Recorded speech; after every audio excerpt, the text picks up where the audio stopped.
She couldn't speak, but that didn't mean she had nothing to say. When a wounded woman and her baby arrive at a remote ranch in the heart of Montana, the past she's running from is far from finished. What the rancher discovers in her silence will change both their lives and may just save them. Thank you so much for watching and for all your comments. Let me know at the end if you liked the story and where you're watching from and why you're following this. The dust-laden wind swept across the Montana plains as James Morgan rode his chestnut mare along the fence line of his cattle ranch. The summer of 1878 had been unforgiving, with drought threatening the livelihood of every homestead for miles around.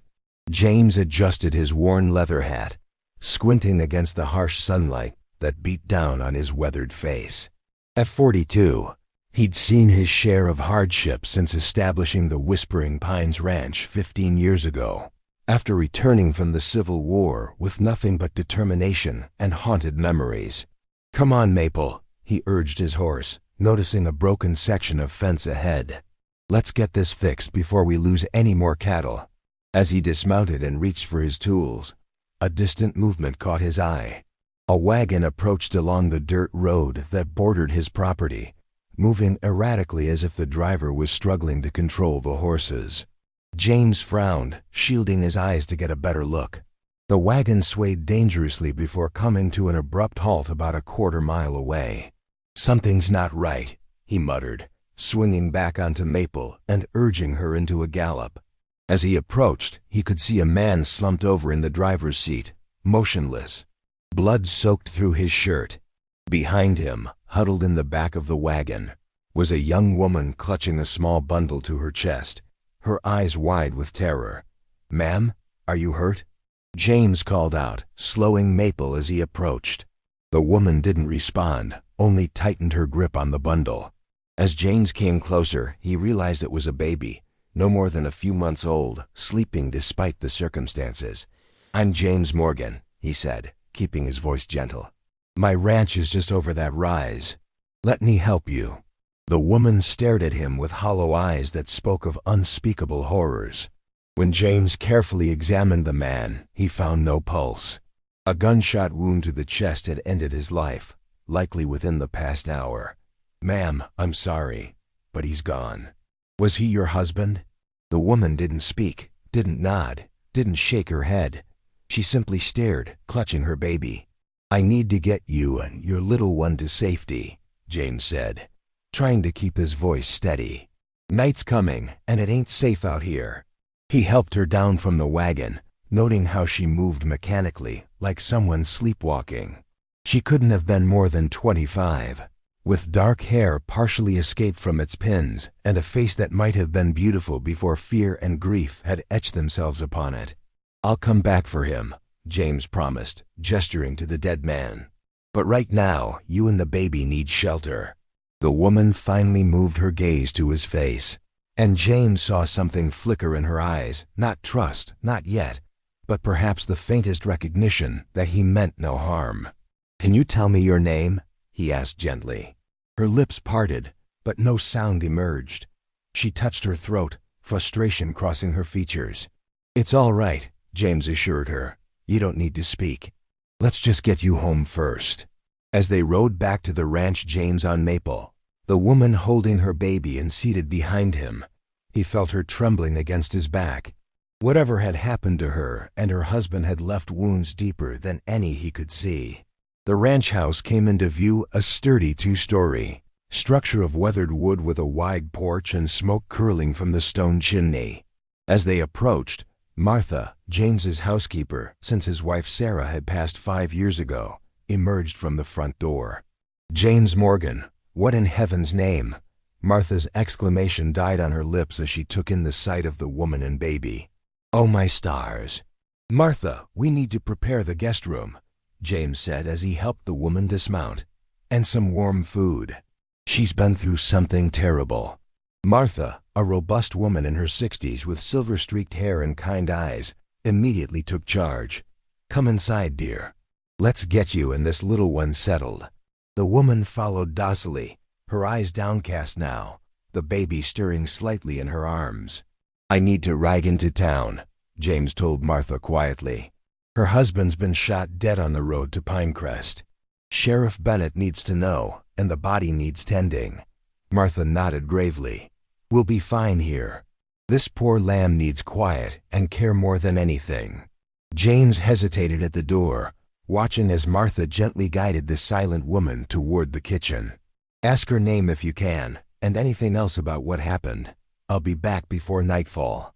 As he rode toward town, the image of the woman's haunted eyes stayed with him. He'd seen that look before on the faces of soldiers who'd witnessed too much death, too much suffering. It was the look of someone whose voice had been stolen, not by physical injury, but by the kind of trauma that silenced the soul. 3 days passed, and still the woman hadn't spoken a word. Sheriff Bennett had identified the dead man as Thomas Fletcher, a homesteader who'd claimed land about 30 miles east. According to what little information the sheriff had gathered, Fletcher and his wife Emma had been traveling to visit family in Oregon when they were apparently attacked by road bandits who'd been terrorizing the Montana Territory for months. James sat on the porch, nursing a cup of coffee as the first light of dawn painted the sky in hues of pink and gold. Inside, he could hear Martha's quiet movements as she prepared breakfast. The baby, a girl they now knew, was called Lily, thanks to the embroidered blanket she'd been wrapped in, had adapted surprisingly well, accepting Martha's care with the resilience only infants seemed to possess. Emma Fletcher, however, remained locked in her silence. She would care for her daughter, eat small amounts of food, and follow simple directions, but her eyes remained distant, and no words passed her lips. The creak of the screen door announced Martha's presence. She's awake, the housekeeper said softly, wiping her hands on her apron. Sitting by the window with the little one, watching the sunrise, James nodded, setting his coffee aside. Did she sleep any better last night? Some. The nightmares still come, though, Martha sighed. Poor thing cries in her sleep, makes sounds like she's trying to scream but can't. James felt a familiar ache in his chest. He understood nightmares that wouldn't let go. After Gettysburg, he'd spent years waking in cold sweats, the sounds of battle echoing in his ears. The funeral's today, he reminded Martha. Do you think she's up to it? Hard to say. But I think she needs to say goodbye, whether she can speak the words or not. Inside, James found Emma exactly as Martha had described, perched on the window seat in the guest room, Lily sleeping peacefully in her arms. The morning light illuminated her face, revealing a delicate beauty that grief had temporarily masked. She turned as he entered, her eyes meeting his with a question. Good morning, Mrs. Fletcher, James said gently. I hope you slept some. She nodded slightly, the first real acknowledgement she'd given to any direct question. The town has arranged for your husband's funeral today, he continued, keeping his voice steady. If you feel able to attend, Martha and I would take you. If not, that's understood too. Emma's gaze drifted back to the window, to the vast expanse of prairie stretching toward distant mountains. After a long moment, she looked down at Lily, then back at James. She nodded again, more firmly this time. All right, James said. We'll leave at 10 o'clock. Martha's laid out a black dress that might fit you. It was my late wife's. As he turned to leave, he was stopped by a light touch on his arm. Emma was looking up at him, her eyes filled with something he couldn't quite read. She placed her hand over her heart, then gestured toward him. You're welcome, James replied, understanding her gesture of thanks. Anyone would have done the same. But as he left the room, he knew that wasn't entirely true. The world could be a cruel place, especially to a woman alone with a child. The fact that Emma seemed to recognize this, to understand the precariousness of her situation, suggested a clarity of thought that her silence might otherwise conceal. The funeral was a simple affair. Thomas Fletcher was laid to rest in the small cemetery on the outskirts of Pinecrest, with only the preacher, the sheriff, James, Martha, Emma, and baby Lily in attendance. Emma stood motionless throughout the service, her eyes fixed on the plain wooden coffin, her face an unreadable mask. As the preacher spoke the final words, a single tear tracked down her cheek. It was the first outward sign of grief she'd shown since James had found her. Ashes to ashes, dust to dust, the preacher intoned. May Thomas Fletcher rest in eternal peace. When it was over, Sheriff Bennett approached them, hat in hand. Mrs. Fletcher, he said solemnly, I wish I had better news, but we haven't caught the men who did this yet. There have been similar attacks along the eastern routes. These bandits don't leave many survivors. Emma's hand tightened around James's arm, and he felt her stiffen beside him. Sheriff, perhaps now isn't the time, James suggested quietly. Bennett nodded. Of course. But Mrs. Fletcher should know that when she's ready, I'd like to ask her some questions. If she saw anything that might help us identify these criminals. She's not speaking, Sheriff, Martha interjected protectively. The poor woman's been through enough. I understand, Bennett replied. But sometimes memories return with time. The Fletcher homestead has been secured, but there's the matter of what Mrs. Fletcher plans to do now. Without Thomas ... double quotes, the unspoken reality hung in the air. A woman alone couldn't work a homestead, especially not with a baby to care for. In the harsh reality of frontier life, Emma Fletcher's options were painfully limited. She'll stay at Whispering Pines for now, James said decisively. At least until she recovers and can make her own decisions. Relief flickered across Emma's face, another small crack in the wall of her silence. On the ride home, storm clouds gathered on the horizon, matching the somber mood. James glanced back at the wagon where Emma sat with Martha, Lily bundled securely against the coming chill. Storm's brewing, he commented to his ranch hand Miguel, who was driving the wagon. Might be a bad one. Miguel, who'd worked at Whispering Pines for almost a decade, nodded. The cattle will need checking, patron. The new calves especially. We'll see to it once we get the ladies home, James agreed, his thoughts drifting to the woman whose life had so suddenly intersected with his own. He wondered what her voice sounded like, what she might say if words could break through whatever barrier trauma had erected. More than that, he wondered what would become of her and Lily in the weeks ahead. By the time they reached the ranch, fat raindrops were beginning to fall, and thunder rumbled in the distance. As Miguel helped Martha down from the wagon, James offered his hand to Emma. She hesitated only briefly before taking it, her fingers small but surprisingly strong in his calloused palm. Their eyes met as lightning flashed, illuminating her face in stark relief against the darkening sky.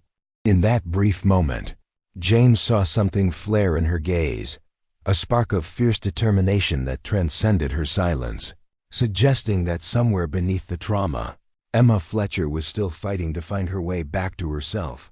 2 weeks passed, and life at Whispering Pines settled into a new rhythm. Emma still didn't speak, but her presence in the household grew less ghost-like with each passing day. She began helping Martha with household tasks, her hands capable and quick despite her silence. With Lily strapped to her back in a makeshift carrier, she would hang laundry on the line, her movements gaining purpose and strength. James found himself watching her when she wasn't looking, noticing how the Montana sun had begun to bring color back to her cheeks, how she sometimes hummed soundlessly to Lily when she thought no one was around. It was as if she were gradually thawing, like the spring melt after a hard winter. One morning, James entered the kitchen to find Emma kneading bread dough with focused intensity, flour dusting her forearms and a strand of dark hair falling across her forehead. Lily was asleep in a basket nearby. You've got a talent for that, he observed, pouring himself coffee. Martha usually guards her kitchen like a fortress. Emma glanced up, a flicker of what might have been amusement crossing her features. She gestured to a note propped against the sugar bowl, written in Martha's neat hand. Gone to town for supplies. Left dough rising. Back by noon. Ah, so you're just following orders. James smiled, taking a seat at the table. Smart woman, our Martha, knows when to delegate. Emma returned to her kneading, but her shoulders seemed less tense than before. After a moment, she reached for a pencil and small slate that Martha had given her for communication and wrote quickly, "Thank you." James raised an eyebrow. For what in particular? She hesitated, then wrote again, "Everything, safety, time. You don't need to thank me for basic human decency, Mrs. Fletcher." She erased the slate with her apron and wrote, "Emma." "Emma," he repeated, the name feeling strangely intimate on his tongue. "Well, Emma, you and Lily are welcome here as long as you need." She studied him for a long moment, her dark eyes searching his face as if trying to read his intentions. Finally she wrote, "Why?" It was a fair question, one that James had asked himself during sleepless nights. Why had he so readily taken responsibility for this silent woman and her child? What was driving him to protect her? "Because no one should face tragedy alone," he answered honestly. "And because I know something about loss and what comes after." Emma nodded slowly, understanding in her eyes. She shaped the dough into a loaf and set it in a pan before writing again. "Your wife?" "Sarah," he confirmed. "Pneumonia. 5 years ago. We had no children." Emma touched her own throat, then pointed to him with a questioning look. "Did I lose my voice too?" "No, not exactly," James said, understanding her silent query. "But I stopped talking to people, stopped being part of the world for a while. Buried myself in work until Martha threatened to quit if I didn't start acting like a human being again."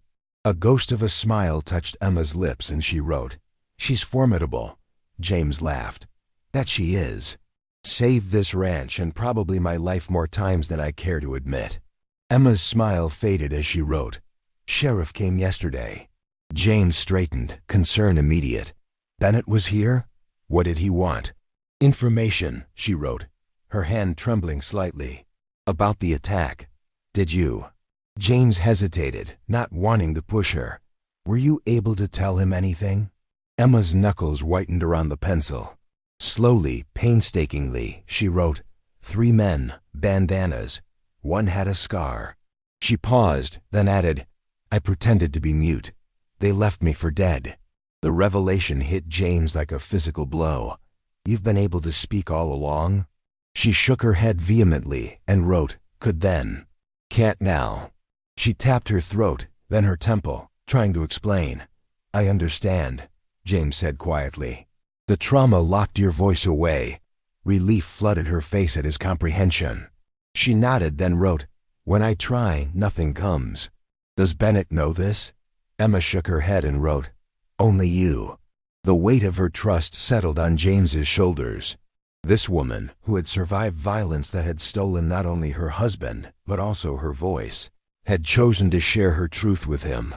It was a responsibility he wouldn't take lightly. "Emma," he said carefully, "those men are still out there. Bennett believes they've moved on to Wyoming territory, but if they learn there was a witness..." Her eyes flashed with something fierce, not fear, but determination. She wrote quickly, "I will testify. When I can speak. And if that doesn't happen?" Emma considered this, then wrote, "I will find another way." James nodded, respecting her resolve. "Whatever you decide, you won't face it alone." The sound of hoofbeats interrupted their conversation. James moved to the window and frowned at the sight of Sheriff Bennett's approaching horse. "Bennett's back," he told Emma. "Are you up to seeing him?" She squared her shoulders and gave a firm nod, though her eyes betrayed her anxiety. The sheriff entered without ceremony, his expression grim. "Morgan," he acknowledged, then turned to Emma. "Mrs. Fletcher, I'm afraid I have news you both need to hear." James gestured to a chair. "Sit down, Bennett. Coffee?" "No time," the sheriff declined. "Just got word from the telegraph office. Those bandits we've been tracking, they hit another homestead yesterday, about 60 miles from here, family named Collins." Emma went very still, her hand protectively covering her belly, as if shielding Lily, who still slept peacefully in her basket. "Any survivors?" James asked, already dreading the answer. "Just one. Little boy who hid in a root cellar," Bennett replied heavily. He heard one of the men mention heading back to finish what they started in Montana. Said something about a woman who might have seen their faces. The color drained from Emma's face. She reached for her slate, but found her hands shaking too badly to write. "You think they're coming here?" James asked, his mind already calculating what precautions they needed to take. "Can't be sure," Bennett admitted. "But the description the boy gave matches what we know of the gang that attacked the Fletchers. And if they think Mrs. Fletcher can identify them..." James looked at Emma, who had regained enough composure to write a single word on her slate. Lily. Sheriff, James said decisively. I'm going to need some men and guns. Bennett nodded. Already ahead of you. I've deputized Miguel and a few other reliable men from town. They'll be here within the hour. As the sheriff departed to make further arrangements, James turned to find Emma writing furiously on her slate. This is my fight. I won't bring danger to your home. This stopped being just your fight the moment those men decided to terrorize innocent families, James countered. Whispering Pines isn't just my home, it's the home of everyone who works here. And we protect our own. Emma stared at him, her eyes bright with unshed tears. She wrote one more question. What if they come before I can speak? Before I can testify? James held her gaze steadily. Then we'll face that challenge too. One step at a time, Emma. First, we keep you and Lily safe. The rest will follow. As he moved to check his rifle and prepare for whatever might come, James couldn't help but wonder if he was making promises he couldn't keep. The Montana Territory was still wild, justice often unreliable. But looking back at Emma, who now cradled her awakened daughter with fierce protectiveness, he knew he would do whatever it took to defend this woman who, despite her silence, had shown more courage than many men he'd known. The storm that had been brewing wasn't just on the horizon anymore, it was nearly upon them. And like the sudden violent thunderstorms of the Montana summer, there would be no avoiding its fury. They could only prepare, stand firm, and hope to weather what was coming. The ranch transformed into a fortress over the next 2 days. Men from town took turns standing watch, rifle barrels gleaming in the moonlight. James had sent the women and children who lived in the bunkhouses families of his ranch hands to stay with relatives in Pinecrest. Only Martha remained, refusing to leave despite James's insistence. I've faced worse than bandits in my 70 years, she declared stubbornly. And that baby needs me. Emma had grown increasingly restless, her eyes constantly scanning the horizon, her sleep broken by nightmares that left her gasping for breath in the darkness.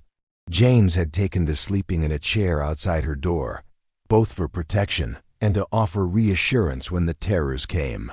On the 3rd night, he awoke to the sound of floorboards creaking.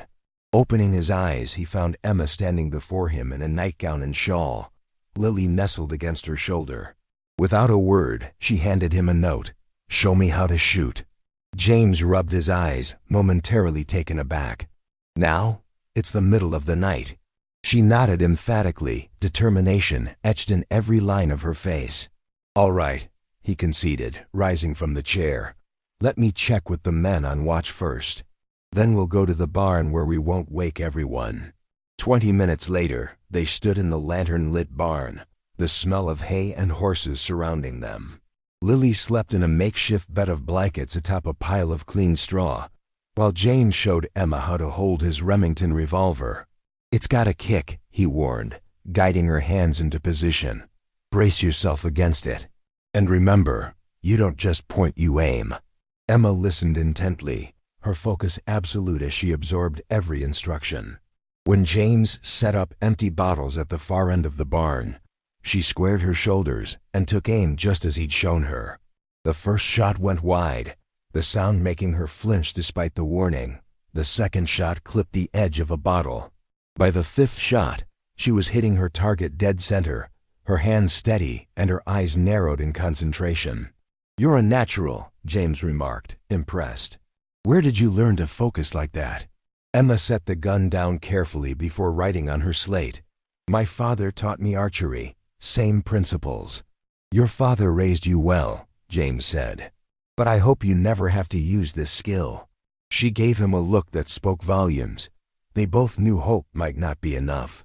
As dawn approached, they returned to the house, Emma carrying Lily while James kept his rifle ready. The morning brought no sign of danger, but the tension remained, coiling tighter with each passing hour. By midday, unexpected visitors arrived, 2 Blackfoot men who occasionally traded with the ranch. James greeted them warily but with respect. Running Elk, Swift Arrow, he acknowledged. What brings you here? Running Elk, the elder of the two, spoke in careful English. "We bring warning, Morgan. Bad men camp by creek, 2 hours ride north. 4 of them. They ask questions about woman at your ranch." James felt his blood run cold. "Did they see you?" Swift Arrow shook his head. "We stay hidden. They have many guns. Plan to come when sun sets." "Thank you for the warning," James said sincerely. "Your friendship won't be forgotten." After the Blackfoot men departed, James gathered everyone in the main house. "They'll be here by nightfall," he told the assembled men. "Bennett, you and your deputies take positions at the north approach. Miguel, you and the ranch hands cover the south and east. I'll take the west side by the creek bed." "What about Mrs. Fletcher and the baby?" Martha asked, her voice steady despite the fear evident in her eyes. "The root cellar," James decided. "It's the most protected place on the property." Emma shook her head vehemently and wrote on her slate, "Not hiding, not again." "Emma," James began, but she cut him off with another quick note. "They killed Thomas because of me. I faced them. It wasn't because of you," James argued. "Those men are killers who would have attacked regardless."